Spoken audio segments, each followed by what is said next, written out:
Do pills really break your fast? You wake up, you're 14 hours into your fast.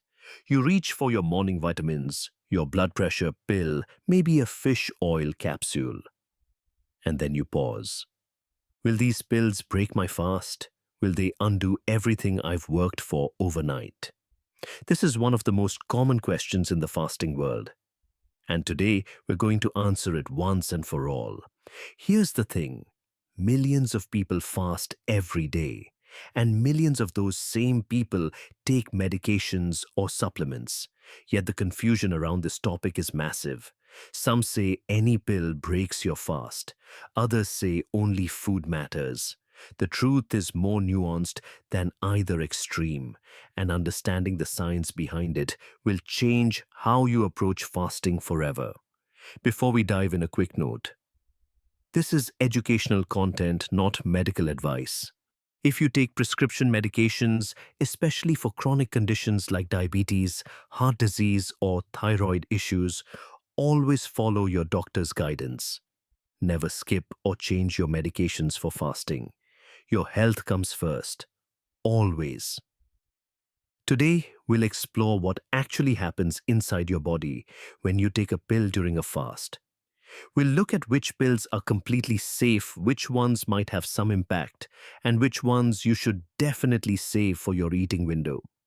By the end, you'll have total clarity. Let's start with something most people get wrong.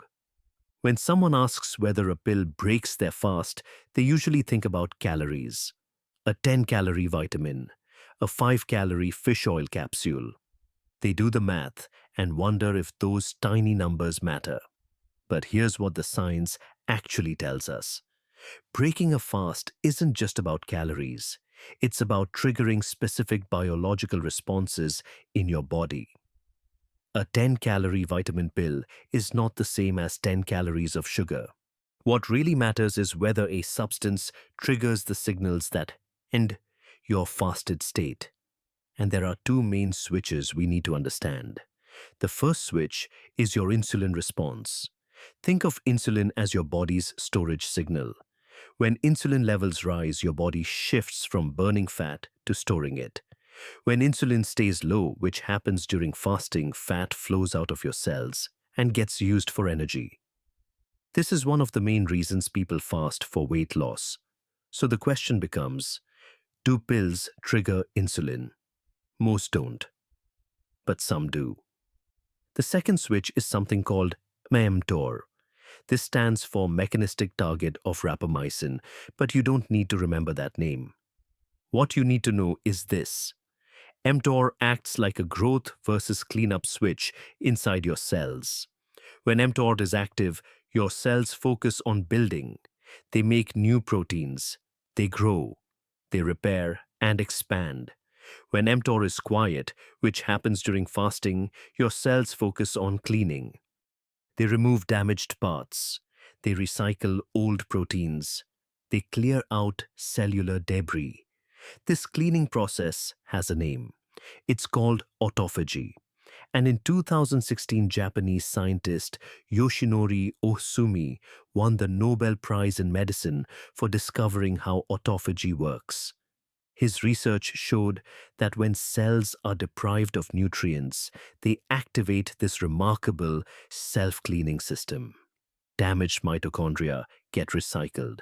Misfolded proteins get broken down. It's like a deep clean for every cell in your body. This is why autophagy has been linked to longevity, reduced inflammation, and lower risk of diseases like Alzheimer's and cancer. And this is what many people are trying to protect when they fast.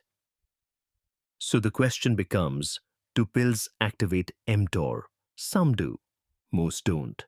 Now, why does your body have these switches in the first place? The answer lies in millions of years of evolution. Our ancestors didn't have refrigerators. They didn't have supermarkets. They lived through unpredictable cycles of feast and famine. When food was abundant, their bodies switched to building mode. Store energy, build muscle, grow. When food was scarce, their bodies switched to cleanup mode.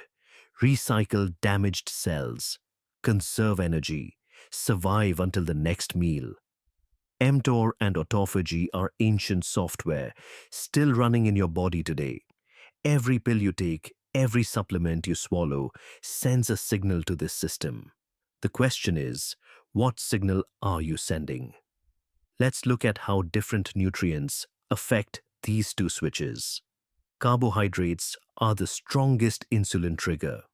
Even small amounts can spike your blood sugar, which causes insulin to rise. This is why pills with sugar coatings or sweetened supplements matter more than you might think.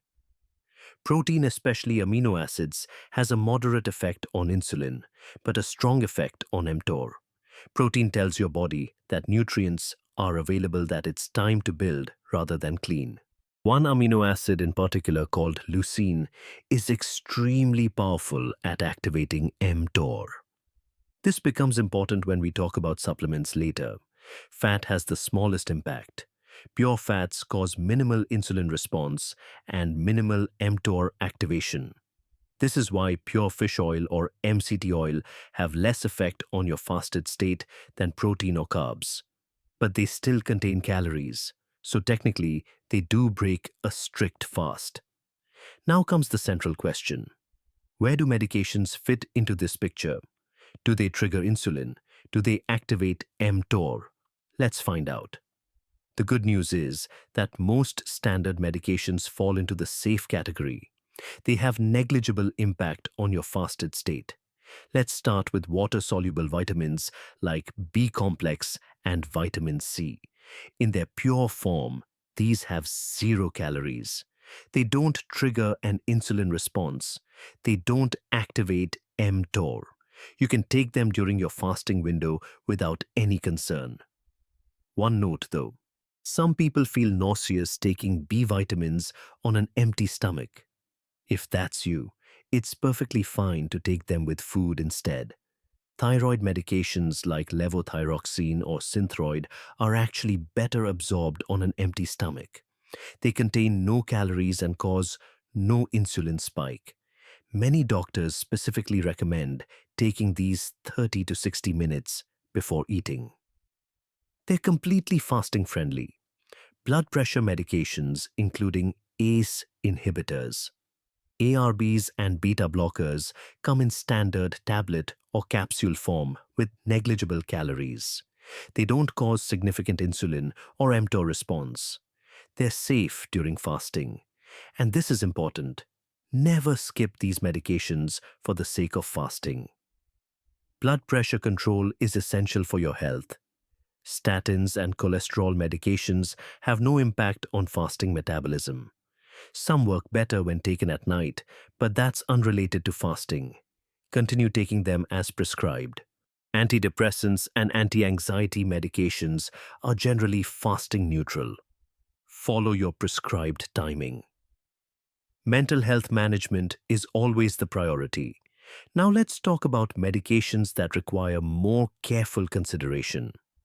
Insulin and diabetes medications directly affect blood sugar, which is the core of what fasting influences. If you take insulin sulfonylureas or other glucose-lowering medications, fasting becomes more complex. These medications can cause hypoglycemia or dangerously low blood sugar if you don't eat. This is critical. If you have diabetes and want to try fasting, you must work closely with your doctor. Never adjust insulin doses on your own. Steroid hormones like prednisone or cortisone can raise blood sugar and may affect insulin sensitivity. If you're prescribed, these take them as directed, but be aware they might impact your fasting results. Your doctor's guidance is essential here. Certain antibiotics require food for proper absorption or can cause severe nausea on an empty stomach. If the label says, "Take with food," follow that instruction. Completing your antibiotic course is far more important than maintaining your fast. Here's something most people never consider. It's not just the active ingredient in a pill, it's also what the pill is made with. Many medications contain small amounts of fillers, binders, and coatings. Gelatin capsules contain trace calories, typically 1 to 2 per capsule. Sugar coatings might add a few more. Some pills contain small amounts of starch or lactose. Should you worry about this? Generally, no. These amounts are so minimal that they have negligible metabolic impact. There's a commonly cited threshold of about 50 calories. Below this level, most people stay in a fasted state with minimal disruption to autophagy. The key is to focus on the active ingredient's effect, not the tiny amount of filler material. Now let's shift to supplements. This is where things get more interesting. Some supplements are completely safe during fasting. Electrolytes, including sodium, potassium, and magnesium, contain 0 calories. They don't trigger insulin. They don't activate mTOR. In fact, electrolytes are actually recommended during fasting to prevent dehydration and muscle cramps. Plain salt, potassium chloride, magnesium citrate, all safe, all helpful. Pure creatine monohydrate is calorie-free and doesn't cause an insulin response in its pure form. But be careful here. Many commercial creatine products contain added sugars or dextrose to help absorption. Check the label. Probiotics typically contain no digestible calories and don't trigger insulin or mTOR. They're safe during fasting. Now here's an important distinction many people miss. Vitamins fall into two completely different categories based on how they're absorbed. Water-soluble vitamins like vitamin C and B complex dissolve in water and are absorbed directly. They don't need food. They don't need fat. You can take them during your fast without any issue. Fat-soluble vitamins are a different story. These include vitamins A, D, and K. They need dietary fat to be properly absorbed. If you take vitamin D on an empty stomach, your body only absorbs a small fraction of it. The rest gets wasted. So while these vitamins don't technically break your fast, you should take them with a meal that contains fat for maximum benefit. Otherwise, you're just throwing money away. Now let's talk about supplements that will likely break your fast. Branched-chain amino acids, commonly called BCAAs, are a popular choice for people who exercise while fasting. But here's what most people don't realize. BCAAs, especially leucine, directly activate mTOR. Remember what happens when mTOR turns on autophagy, turns off. Even though BCAAs have minimal calories, they shut down the cellular cleanup that you're fasting for. If autophagy is your goal, avoid BCAAs during your fasting window. Protein powders are obvious. They contain protein and calories. They trigger a strong insulin response. They strongly activate mTOR. Save these for your eating window. Gummy vitamins are a hidden problem. They taste good because they contain sugar, typically 2 to 8 grams per serving. That sugar triggers an insulin response. Gummy vitamins will break your fast. Switch to regular capsules or tablets if you want to take vitamins while fasting. Fish oil and omega-3 capsules contain about 5 to 10 calories of fat per capsule. They have minimal impact on insulin and mTOR. For a strict autophagy-focused fast, you should probably save them for your eating window. But for general intermittent fasting focused on weight loss, they probably won't derail your results. Now I want to ask you something. What surprised you more? The fact that BCAAs actually stop autophagy, or that sweeteners might trigger insulin even with 0 calories? Drop your answer in the comments. I'm curious to know. Speaking of sweeteners, let's address this question directly. When you taste something sweet, even if it has 0 calories, your brain anticipates sugar. This is called the cephalic phase, insulin response. Your body prepares for incoming carbohydrates by releasing a small amount of insulin. The sugar never comes, but the insulin was already released. Research on this is mixed. Some studies show significant effects, others show minimal impact. The response seems to vary between individuals and between different sweeteners. Stevia and monk fruit appear to have less impact than sucralose or aspartame. The practical advice is this: when possible, choose unflavored supplements during your fasting window. If you use sweetened supplements, pay attention to how your body responds. Now let's address the most debated topic in fasting circles: collagen. Some experts say collagen is fine during fasting. Here's their reasoning. Collagen is low in leucine, the amino acid that most strongly activates mTOR. Some research suggests minimal autophagy disruption from collagen compared to other proteins. And for people doing extended fasts, collagen might help preserve muscle.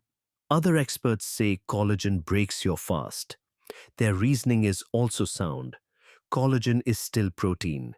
It still contains calories. It still contains amino acids that trigger some insulin response. For strict autophagy goals, it introduces unnecessary risk. So where does the truth lie? If your primary goal is weight loss and metabolic health, small amounts of collagen probably won't derail your progress. If your goal is maximum autophagy and cellular cleanup, it's safer to save collagen for your eating window. And if you're genuinely unsure, you can test your own response, which I'll explain in a moment. Let's move to practical guidance. What should you actually do with all this information? First, and most important, your prescribed medications are not negotiable. If you take medications for diabetes, heart disease, thyroid conditions, mental health, or any chronic illness, keep taking them exactly as prescribed.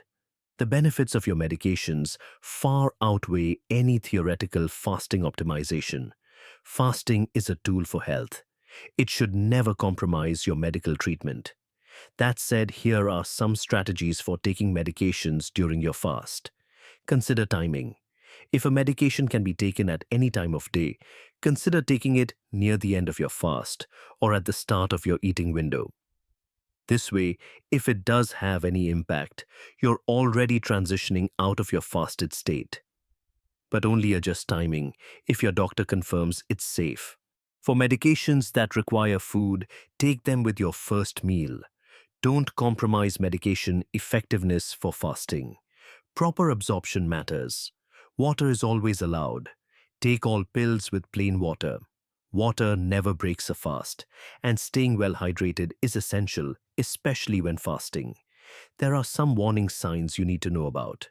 If you experience severe dizziness lasting more than 30 minutes, stop fasting and eat something. If you feel your heart racing or pounding abnormally, that's your body telling you something's wrong. Confusion, difficulty concentrating, feeling unusually foggy. These are signals to pay attention to. Shaking hands, sudden sweating, unusual irritability. These are classic signs of low blood sugar. Don't try to push through these symptoms. Break your fast. Eat something. And if symptoms continue, consult your doctor. Being tough doesn't mean ignoring your body's distress signals. If you want to know for certain how a specific supplement affects your fasted state, here's how to find out. Check your blood sugar when you're fasted before taking the supplement. Take the supplement with water. Wait 30 minutes. Check your blood sugar again. If it rose significantly, more than 10 to 15 milligrams per deciliter, that supplement likely triggered an insulin response. If it stayed stable, you're probably fine. For even more detailed information, continuous glucose monitors like Freestyle Libre or Dexcom provide real-time data. You can see exactly how your body responds to any pill or supplement. It removes all the guesswork. And when in doubt, ask your doctor or pharmacist. They can review your specific medications and supplements and give you personalized advice. That always beats general rules from the internet. Let's bring everything together. Do pills really break your fast? Here's the truth. Most standard medications have no significant impact on autophagy or your fasted state. The tiny amounts of fillers or coatings in pills are negligible. What matters is the active ingredient and whether it triggers insulin or mTOR. What actually breaks a fast? Supplements with calories like protein powders and gummy vitamins. Amino acids, especially BCAAs, because they activate mTOR. Anything with sugar or significant carbohydrates. What doesn't break a fast? Most prescription medications in tablet or capsule form. Electrolytes, water-soluble vitamins in pure form. Most mineral supplements. Remember the bigger picture here. Fasting is about working with your body, not against it. It's not about perfection. It's about progress. If you need to take medications, take them. If a supplement helps you feel better and complete your fast, successfully use it. The goal is sustainable health over the long term, not rigid rules that make your life miserable. Now I want to hear from you. What medications or supplements were you unsure about before this video? Did anything surprise you? Drop your thoughts in the comments. I read every single one. And if you know someone who takes supplements during their fast without knowing this information, send them this video. It could completely change their results. Here's a question for discussion. Some experts say collagen is perfectly fine during fasting.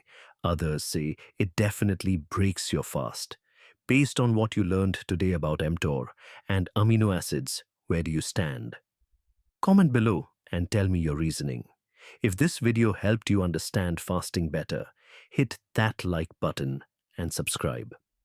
We explore the real science of fasting every week, going beyond the surface to give you information you can actually use. Next time, we're looking at what happens when you break your fast the wrong way. The refeeding mistakes that can undo all your hard work. You won't want to miss it. Thanks for watching. And remember, your body already knows how to heal itself. Fasting just gives it the space to do what it does best.